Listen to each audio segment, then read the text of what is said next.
Arvoisa rouva puhemies, mielestäni aina on hyvä hetki keskustella aluepolitiikasta.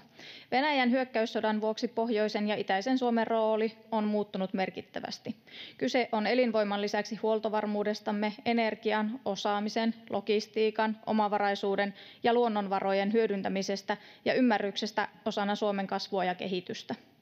Geopoliittinen tilanne on kääntänyt pohjoisen Suomen merkityksen yhteiskuntamme kannalta erittäin merkittäväksi ja koko Suomen pitäminen asuttuna ja elinvoimaisena on oma etumme.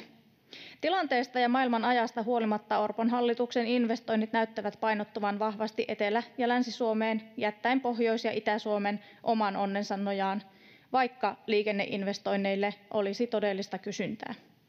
Rahaa on rajallisesti, mutta sitä tärkeämpänä pidän sen oikeanlaista, tarkkaa kohdentamista ja tässä ajassa erityisesti huoltovarmuusperusteisesti. Arvoisa puhemies, saavutettavuus on maakuntien elinehto ja vahva pohjoinen ja itä on koko Suomen etu. Huonot tai liian kalliit liikenneyhteydet eivät innosta yrityksiä investoimaan, kasvua ei silloin tule eikä työpaikkojakaan ole tarjolla. Samalla valtionosuusleikkausten ja sote-leikkausten vuoksi julkiset palvelut kutistuvat palveluverkkojen tiivistyspakon myötä koulutuksen sekä sosiaali- ja terveyspalveluiden osalta. Näin ollen alueet köyhtyvät ja ihmiset jäävät syrjivän aluepolitiikan jalkoihin. Hallitus tavoittelee nyt talouskasvua lähes keinolla millä hyvänsä talouden tasapainottamiseksi. On totta, ettei merkittävää kasvua ole ollut vuosiin eikä tulevatkaan vuodet kovin lupaavilta näytä. Kuitenkin hallitus on valinnut tehdä leikkauksia paikoista, joista kasvua voitaisiin saada aikaan. Pohjois-Suomella on esimerkiksi merkittävä rooli puhtaan energiantuotannon mahdollistajana, innovaatioiden toteuttajana ja kokonaisturvallisuuden luojana. Tarvitsisimme alueiden erityispiirteiden oikeanlaista huomioimista, vaikuttavammin kohdentuvaa rahoitusta investointeihin ja aitoja tekoja koko Suomesta huolehtimiseksi. Pelkät sanat eivät riitä. Konkreettisia esimerkkejä, joilla aluekehityksestä voidaan huolehtia, ovat olleet esimerkiksi maakuntien omaehtoisen kehittämisen AKKE-rahoitus ja ulkorajayhteistyön CPC-rahoitus, jotka ovat Orpon budjetissa poistettu kokonaan. Rahoituksella on pystytty nopeassa tahdissa käynnistämään ja tukemaan monia hyviä elinvoimaisuutta ja työllisyyttä tukevia hankkeita ympäri maan, ja siksi niistä olisi ollut syytä jatkaa.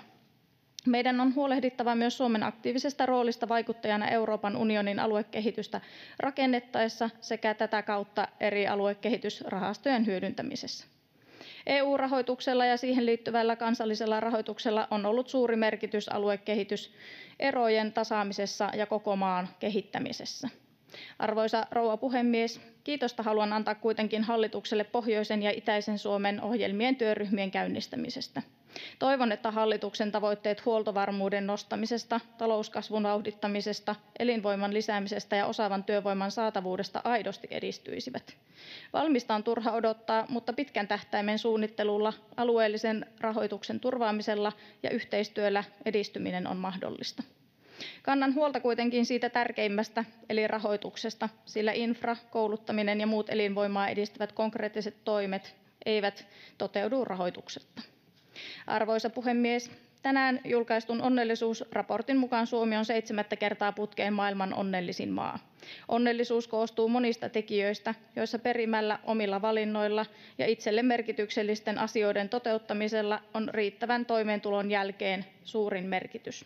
Jotta suomalaiset kokisivat olevansa koko Suomessa onnellisia, meidän tehtävä on mielestäni luoda ihmisille aitoja mahdollisuuksia menestyä elämässään. Niitä ei luoda viemällä mahdollisuus alanvaihtoon tai riittävään koulutustasoon, leikkaamalla toimeentulo- tai eriyttämällä asuinalueita ja kuntia toisistaan entisestään.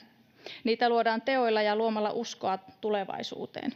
Tämän toivon myös hallituksen muistavan leikkauksia tehdessään. Lopuksi, arvoisa puhemies, Pohjois- ja Itä-Suomi ovat maallemme erittäin arvokkaita alueita. Haluan vielä Pohjois-Suomen edustajana kannustaa jokaista muutakin edustajaa vierailemaan Itä- ja Pohjois-Suomessa, jotta jakaisimme aidosti yhteisen tilannekuvan maastamme ja sen tulevaisuudesta.